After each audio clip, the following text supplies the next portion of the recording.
নমস্কার, সনাতন ধর্মকথা চ্যানেলে আপনাদের সবাইকে স্বাগত। আজ জ্যৈষ্ঠ মাসের ২ তারিখ রবিবার, শুক্লপক্ষের প্রতিপদ তিথি। মহাভারতের সভা পর্বের ৪২তম অধ্যায়ে শিশুপালের জন্ম রহস্য পর্ব শুরু করব। নারায়ণং নমস্কৃত্য নরং চৈব নরোত্তমং দেবীং সরস্বতীং ব্যাসাং ততো জয়মুদীরয়েৎ। ভীষ্ম বললেন, চেদিরাজ এবং তার স্ত্রী অমাত্য এবং পুরোহিত সবাই আকুল হৃদয়ে চিন্তা করছেন।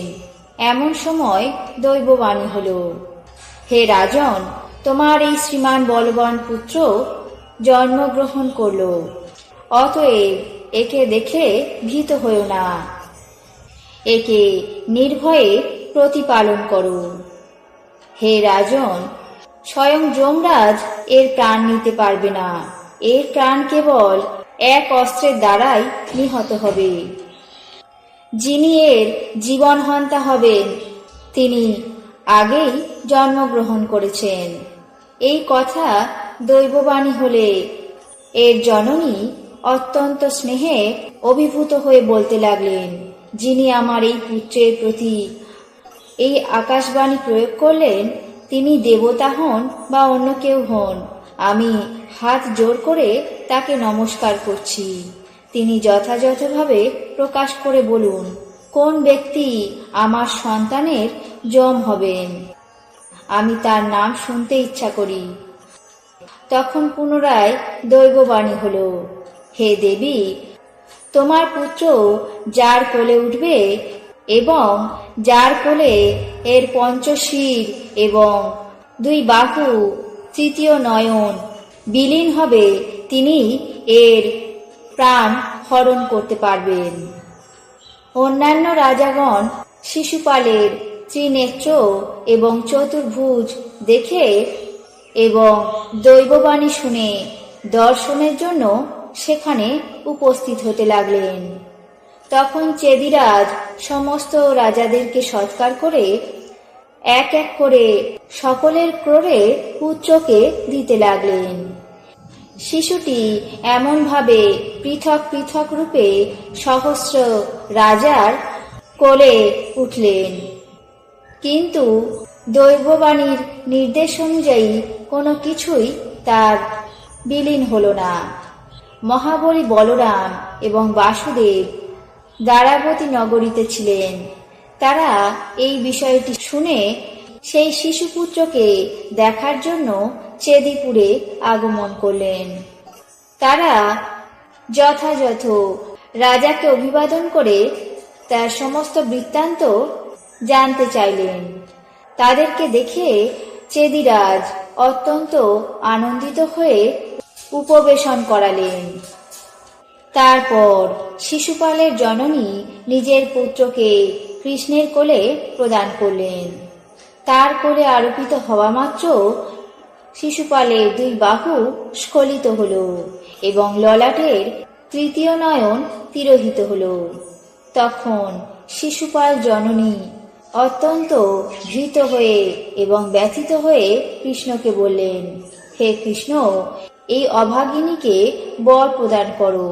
তুমি আর্ত ব্যক্তির আশ্বাস এবং ভীত ব্যক্তির অভয়প্রদ। শিশুপাল জননীর এমন কাতর উক্তি শুনে কৃষ্ণ বললেন, হে দেবী, ভীত হবেন না, আমার থেকে আপনার কোনো ভয় নেই। আমি আপনাকে কি বর দেব এবং আমাকে কি করতে হবে তাই আজ্ঞা করুন।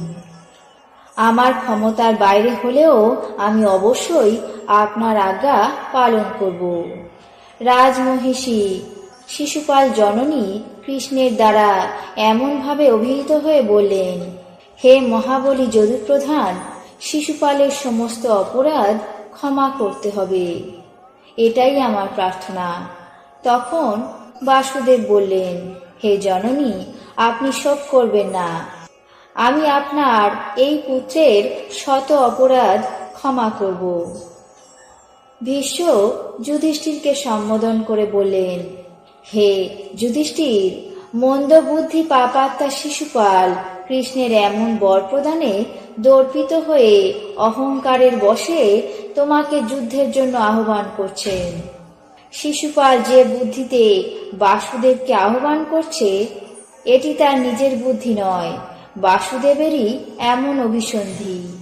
হে কৌন্তেয়, এই কুল কলঙ্ক আজ আমাকে যেমন অবমাননা করল, পৃথিবীর মধ্যে কোনো রাজা তেমন কখনো করেনি। শিশুপাল নারায়ণের যে তেজভাগ আছে, তার প্রভাবে সে দুর্বুদ্ধি পরতন্ত্র হয়ে আমাকে তর্জন গর্জন করছে। মহাবাহু বাসুদেব অচিরেই এই পাপাত্মার প্রাণ হরণ করতে পারেন। আজ মহাভারতের সভা পর্বের 42তম অধ্যায়ে শিশুপালের জন্ম রহস্য পর্ব এখানেই শেষ করছি। বাকি অংশ আগামী পর্বে পাঠ করে শোনাব। এখন জেনে নেব আজকের দিনের 12টি রাশির রাশিফল। মেষ, চাকরির সুযোগ। বৃষ, জ্ঞাতি বিরোধ। মিথুন, আয় বৃদ্ধি। কর্কট, বাগ বিতণ্ডা। সিংহ, পরীক্ষায় সাফল্য। কন্যা, দেহ পীড়া। তুলা, দান ধ্যান। বৃশ্চিক, কর্মপ্রাপ্তি। ধনু, আশা পূরণ।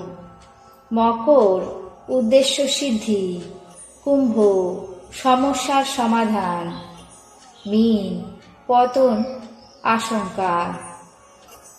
এই ছিল আজকের দিনের 12টি রাশির রাশিফল। আপনাদের কেমন লাগলো তা অবশ্যই কমেন্ট বক্সে জানাবেন। চ্যানেলটিকে সাবস্ক্রাইব করবেন, লাইক করবেন, শেয়ার করবেন। ধন্যবাদ।